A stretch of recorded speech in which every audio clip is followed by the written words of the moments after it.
ADP non firm employment change, इसका data है positive आ रहा है। तो इसका जहाँ तक मेरा आइडिया है कि अनएम्प्लॉयमेंट क्लेम्स जो हैं वो भी ड्रॉप हुए थे लास्ट वीक, तो अब अगर ये और ड्रॉप होते हैं तो ये भी एक पॉजिटिव इम्पैक्ट क्रिएट कर सकते हैं। FOMC मेंबर की स्पीच है, लो इम्पैक्ट है, लेकिन इतना को ख़ास मुझे लगता है कि उसके ऊपर इतना को ख़ास इम्पैक्ट नहीं डालेगी USD इंडेक्स के ऊपर।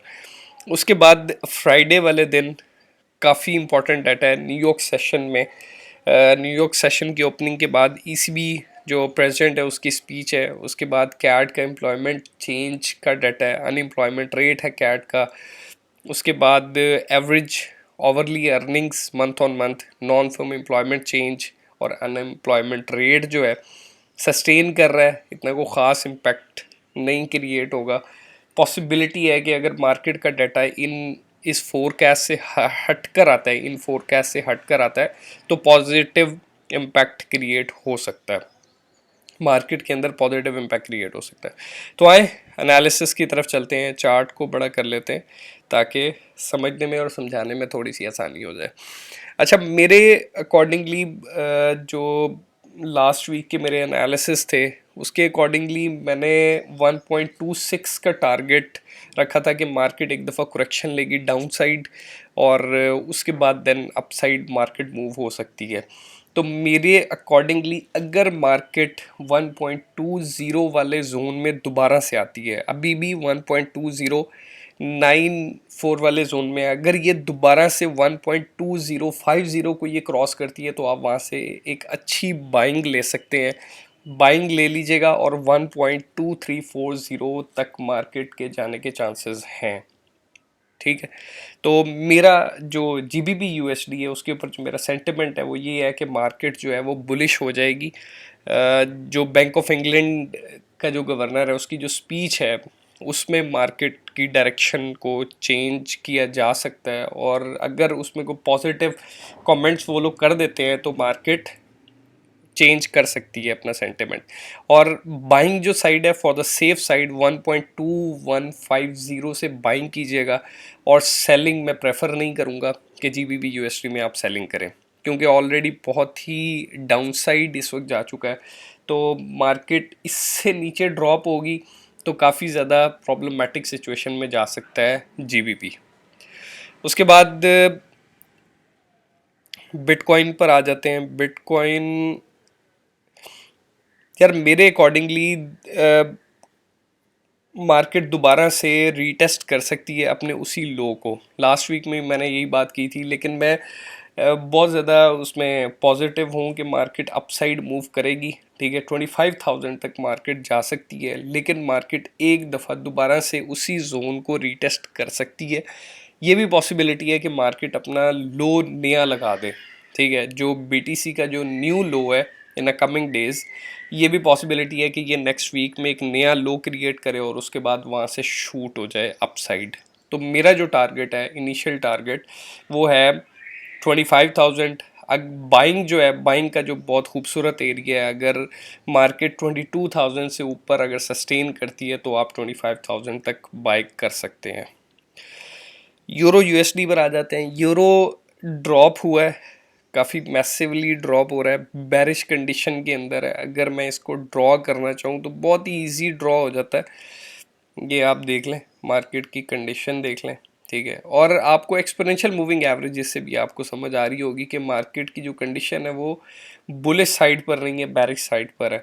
तो मार्केट ड्रॉप करेगी एक दफ़ा दोबारा से 1.036 का जो एरिया है। ये भी पॉसिबिलिटी है कि मार्केट इस वाले लो को ब्रेक कर जाए, यानी कि जो 03 वाला लो है इसको ब्रेक कर जाए और 1.01 पर चली जाए मार्केट। ठीक है, पॉसिबिलिटी है, दोनों साइडों पॉसिबल है, लेकिन मुझे जहाँ तक लगता है कि दोबारा से इसी वाले एरिया को दोबारा से रीटेस्ट करेगी मार्केट और दोबारा से 1.06 वाले जोन में दोबारा से आ जाएगी। कंसोलिडेट कर रही है मार्केट, यहाँ पे कंसोलिडेशन की, ड्रॉप हुई कंसोलिडेशन की। ठीक है, दोबारा से अब जाके दोबारा ड्रॉप हो सकती है, दोनों साइडें पॉसिबल हैं। गोल्ड पर आ जाते हैं। गोल्ड अल्हम्दुलिल्लाह एनालिसिस मैंने किए थे 1800 के। ठीक है, तो मार्केट अभी बुलिश साइड पर नहीं है, बेरिश साइड पर है, ठीक है। बहुत ज़्यादा लोगों ने एक सवाल किया, बहुत ज़्यादा, जो मैं उस सवाल को दोबारा से आप लोगों को बता देता हूँ कि सवाल ये है कि यार जियो पॉलिटिकल सिचुएशन अगर बेहतर नहीं हो रही तो गोल्ड क्यों नीचे जा रहा है, ठीक है। बहुत ही मेजर क्वेश्चन है, ठीक है, कि क्रूड ऑयल जो है वो भी ड्रॉप हुआ है, लेकिन फ्राइडे में दोबारा से अपसाइड मूव हो गया था। थर्सडे में ड्रॉप हुआ था, उसके बाद फ्राइडे में दोबारा से अपसाइड मूव हो गया था। तो अगर जियो पॉलिटिकल सिचुएशन बेहतरी की तरफ नहीं जा रही, ठीक है, तो गोल्ड क्यों ड्रॉप हो रहा है? अगर वर्स्ट कंडीशन है तो गोल्ड को तो अपसाइड जाना चाहिए, ठीक है। तो मेरे भाई ज़रूरी नहीं है कि इसका जो इम्पैक्ट है, ठीक है, वो गोल्ड के ऊपर एज इट इज़ ऐसे ही पड़े जैसे जियो पॉलिटिकल सिचुएशन में शुरू में ये वाली जो कैंडल्स हैं, ये वाली जो कैंडल्स हैं, ये जियो पॉलिटिकल सिचुएशन का जो स्टार्ट था, जैसे ही वो स्टार्ट हुआ उसके बाद एक हाइप क्रिएट हो गई, ठीक है, कि ये ख़त्म हो जाएगा, फलां ख़त्म हो जाएगा, ये चीज़ शॉर्ट हो सकती है, ये चीज़ शॉर्ट हो सकती है, ठीक है। आपकी करेंसी सारी की सारी ड्रॉप कर गई, सिर्फ और सिर्फ यूएसडी सस्टेन कर रहा था। क्यों? क्योंकि वो लोग प्रिंट कर रहे थे, नंबर ऑफ, उन्होंने करेंसी जो है अपनी उसको प्रिंट किया है, जिसकी वजह से, और 130 120 मुल्कों में राइज है। तो डॉलर को उन्होंने सस्टेन करने के लिए, ठीक है, इन कमिंग 20 साल 30 साल के लिए और 50 साल के लिए, कि डॉलर की वक़्त को कायम रखा जाए, तो उन्होंने ये सारा का सारा जो ये प्रिंटिंग वाला सिस्टम है वो उन्होंने सारा का सारा चलाया, जो काफ़ी ज़्यादा इम्पैक्ट क्रिएट करवा गया। जो हमारा मुल्क है इसमें आप देख लें महंगाई की सूरत हाल, पूरे जितने भी यूरोप है, जितना भी एरिया है, जो इस वक्त इम्पैक्टेड है, ब्रिटिश इम्पैक्ट हुए हुए हैं, यूरो इम्पैक्ट हुआ हुआ है, ठीक है, तो सब ड्रॉप कर रहे हैं। तो गोल्ड भी अगेंस्ट हम लोग यूएसडी के उसको ट्रेड कर रहे होते हैं, तो जाहिर सी बात है अगर नंबर ऑफ करेंसी जो है अगर वो बढ़ जाती है तो जाहिर सी बात है वो ड्रॉप सिचुएशन में आएगा। और अभी जो जियो पॉलिटिकल सिचुएशन है वो अभी सस्टेन है, ना कोई इतनी को ख़ास वेयर्ड हो रही है, यानी कि जंग की सिचुएशन इतनी को ख़ास पर लॉन्ग भी नहीं हो रही। कभी कभी वो कुछ धमाका कर देते हैं और ऑल दैट, लेकिन यानी कि वो वाली सिचुएशन नहीं है कि आमने सामने फ़ौजें हैं और वॉर वाली सिचुएशन है, कंटिन्यूसली वाली सिचुएशन नहीं है जो यहाँ पर ये सिचुएशन थी। तो इस वजह से मेरा जहाँ तक सेंटिमेंट है कि 1830 पर दोबारा से मार्केट विजिट कर सकती है, 1850 को विजिट कर सकती है, और उसके बाद all the way down to 1750, और देन ये 1800 से 1750 वाले जोन में कंसोलिडेट करेगा गोल्ड। उसके बाद यूएसडी जेपीवाई पे आ जाते हैं। यूएसडी जेपीवाई मेरा जहाँ तक आइडिया है कि मार्केट एक दफ़ा दोबारा से अपसाइड जाएगी, पॉसिबिलिटी है कि इस वाले हाई को ब्रेक कर दे, और उसके बाद then all the way down to 131।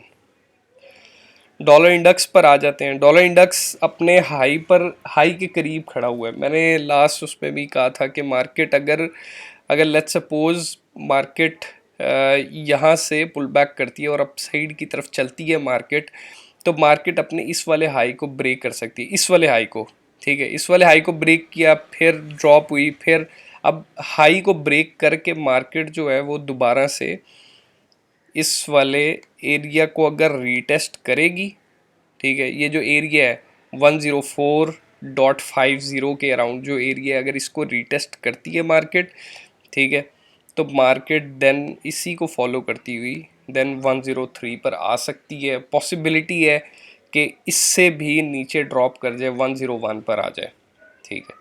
तो उम्मीद करता हूँ आज के एनालिसिस जो वीकली एनालिसिस हैं वो आपको बहुत अच्छे लगे होंगे।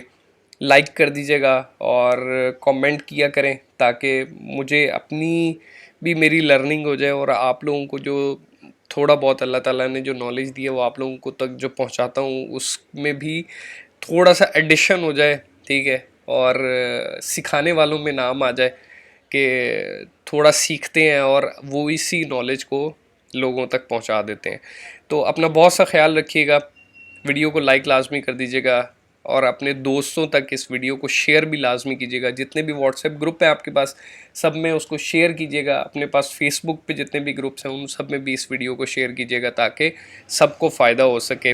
अल्लाह हम सब का हामी व नासिर। अपना बहुत सा ख्याल रखिएगा। कल दोबारा मुलाकात होगी। अस्सलामु अलैकुम व रहमतुल्लाह।